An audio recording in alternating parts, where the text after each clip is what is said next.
facile quand on est président de jury et qu'on va annoncer un résultat. Pour avoir fait des concours, c'est vrai qu'on attend toujours ça, c'est long, c'est très long. On angoisse, on ne sait pas si on a réussi, on ne sait pas si on va gagner. Et déjà bravo, parce que je dis toujours, quand on fait des concours, il faut avoir le courage d'y aller. C'est jamais facile de se faire juger par les autres. Mais par contre, on apprend toujours. Donc il y en a 3 qui vont être déçus, bien sûr, ce soir. Mais continuez. Combien de candidats ont loupé beaucoup de concours et ont gagné un jour le meilleur ouvrier de France? Parce qu'ils ont appris avant dans les autres concours. Donc il faut continuer. Moi qui suis lyonnais, j'ai eu la chance de travailler au Crocodile en 1989, l'année où monsieur et madame Young ont eu 3 étoiles. Donc je suis content que le Crocodile soit représenté. Qui va gagner le Haut-Rhin ou le Bas-Rhin? Ah ben, ça doit toujours rester un petit peu, je pense. Moi, je me souviens, quand j'étais là, c'était déjà un petit peu la guerre. Donc c'est vrai, donc moi, je ne vais pas vous faire attendre plus. C'est vrai qu'on a eu 3 recettes de viande, 1 recette de poisson. C'était pas facile. Le poisson passait en dernier. Il y en a qui a eu des petites choses qui, de toute façon, il y a un concours, à un moment, il faut toujours choisir le premier. On pourrait échanger ensuite. Les sauces avaient beaucoup de goût, c'était agréable. Les assaisonnements étaient bons. C'est vrai qu'on a passé, un bon moment au jury. Donc, le vainqueur, je crois qu'il est du Haut-Rhin. Non? Non? Si. Il y en a qu'un? Il y en avait qu'un? Donc l'atelier du peintre Guillaume Delande qui nous a fait un humble chevalier magnifique.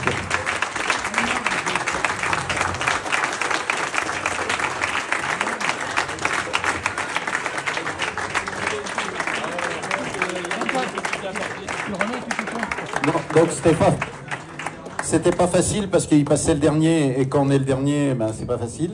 C'est le seul, on a eu un bouillon style dans l'esprit d'un pot-au-feu qui était très très bon. Là on a eu un jus de pomme qui était très très bon et c'était surprenant avec l'ongle chevalier, on ne s'attendait pas à trouver ça. Quand c'est arrivé, on s'est dit tiens comment ça va être. La cuisson était parfaite et ben, si tu as gagné c'est que tu étais le meilleur tout simplement parce que le jury a été juste, donc bravo. Merci à vous. Alors on peut les féliciter. On a fait monter aussi leur commis qui faisait partie du CFA de Colmar. Et je vais donner la parole à Monsieur le Président Frédéric Biry. Ah bah bien sûr, bien sûr, bien sûr. Merci. Et l'autre trophée, il l'emmène pas, il n'a pas le droit. Si. Mais c'était trop lourd. Super avec tout ça. Un petit mot. Un petit mot. Enfin, comme dit, c'était un concours, beaucoup de stress du coup. Mais bon, on était dedans, tout le monde a sorti des belles assiettes, du coup, tout le monde a sorti des belles choses. L'important, c'est vraiment de faire ce qu'on a envie de faire et de sortir ce qu'on aime, quoi. Et de ne pas être déçu à la fin. C'est surtout ça, quoi. Et je remercie le jury et tout le monde autour pour la dégustation et pour tout ce que ça vous a apporté, quoi. Bravo, merci beaucoup. Et je vais donner la parole à Monsieur le Président Frédéric Biry, qui a un petit mot pour notre président aussi, et pour le concours et le gagnant du concours. Bien, bonsoir à toutes et à tous. Je m'associe à tes salutations, cher Édouard. Quel bonheur d'être parmi vous ce soir. Ça me rappelle des souvenirs extraordinaires qu'on a vécus il y a 2 ans avec l'organisation. Vous étiez nombreux à être présents et partenaires pour l'organisation des Michelin. L'occasion pour moi de te remercier encore, Édouard, parce que tu as fait un travail extraordinaire avec toutes les équipes pour organiser, bien sûr, avec Nicolas, en binôme avec Nicolas. Mais ça a été un gros travail d'équipe et pour moi un grand moment de fierté, d'émotion. Je le dis devant mes 2 collègues conseillers d'Alsace qui ont porté, bien sûr, ce projet avec moi. C'était un moment fabuleux où notre gastronomie française, européenne était à l'honneur, avec aussi pour la première fois des chefs européens qui étaient accueillis. Et puis pour la première fois aussi, pour le Michelin, nous avions accueilli des jeunes apprentis à cette occasion. Et ça a été vraiment une grosse fête. Et je me souviens des moments d'émotion de la remise du Michelin. Et donc aujourd'hui, c'est aussi un moment d'émotion, je pense, pour vous. Et je voudrais vous féliciter. Mais c'est les 4 finalistes, parce que je pense qu'aucun n'a démérité et vous êtes notre fierté.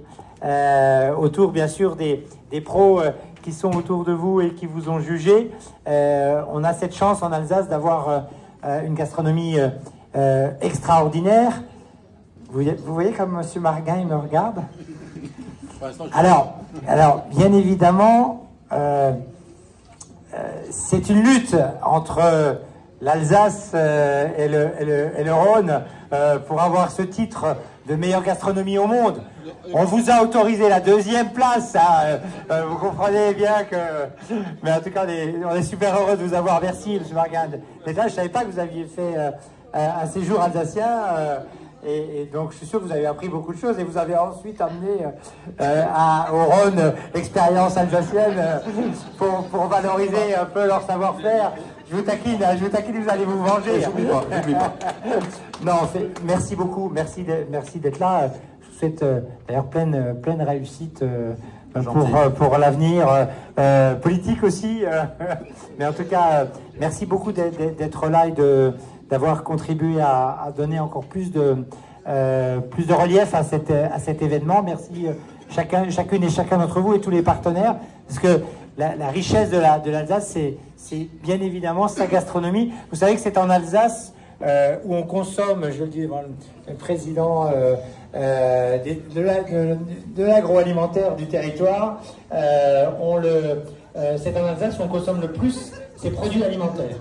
Et c'est vrai que si on a une gastronomie extraordinaire et développée, c'est bien sûr parce qu'on a un savoir-faire de professionnels fabuleux, parce qu'on a quand même énormément de professionnels de qualité en Alsace, mais c'est aussi parce qu'on a des produits de qualité, que ce soit les produits agricoles, les métiers de bouche, l'industrie agroalimentaire. C'est aussi ça une chance pour notre territoire, et ça forme un tout. Et Édouard, tu te souviens, tu avais déjà été à l'origine avec Nicolas du livre des recettes. On avait fait un livre de recettes, des recettes alsaciennes. 300. Vous en avez offert un. 300 recettes, 200 des grands chefs et 100 d'Alsaciens qui ont bien voulu contribuer. On est très fiers parce que ce livre a eu un prix Monde à Riyad, au salon de la gastronomie à Riyad, et ça c'était notre grande fierté. Aujourd'hui, c'est aussi un bel événement que vous organisez qui va, je suis sûr, se développer. C'est la 2e édition. Je suis sûr qu'il est de nature à se développer encore. Donc merci vraiment pour avoir fait toute cette organisation et bravo. Et je trouve que quand je vois cette jeunesse qui va relever les défis de l'avenir de la gastronomie alsacienne, on est fiers, on est heureux et on se dit on a encore de belles années pour la gastronomie alsacienne pour le futur. Donc on compte sur vous et on compte bien évidemment sur tous les acteurs pour vous accompagner et vous soutenir. Donc merci de tout cœur pour votre engagement.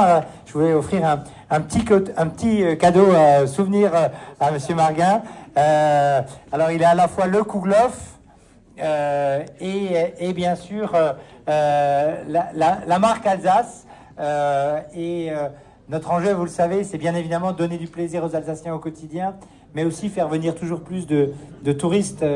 Alsace Destination Tourisme est représenté aujourd'hui.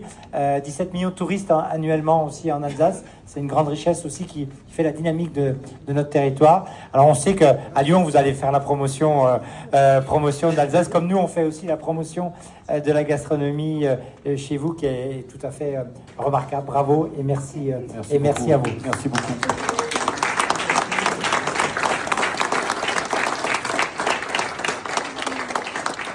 Pour la petite histoire, au sein de notre association qui va fêter ses 90 ans l'année prochaine, il y a quelques années, on a ouvert le territoire de la région Auvergne-Rhône-Alpes, et on a la chance d'avoir 2 chefs alsaciens au sein de notre association. Nicolas, qui est présent aujourd'hui ce soir, et également Jean-Yves Schillinger, qui est rentré cette année dans notre association, et on en est très fiers.